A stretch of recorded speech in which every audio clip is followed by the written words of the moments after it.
Russian plant ready for mass production of Su-57 fighter jets.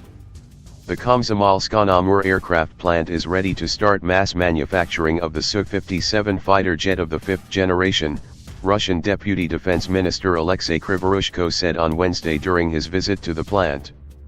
We will get the first fighter jet of this model by the end of this year.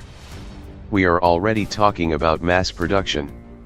We have assessed the jet's readiness today, as well as the plant's readiness to mass manufacture of Su-57.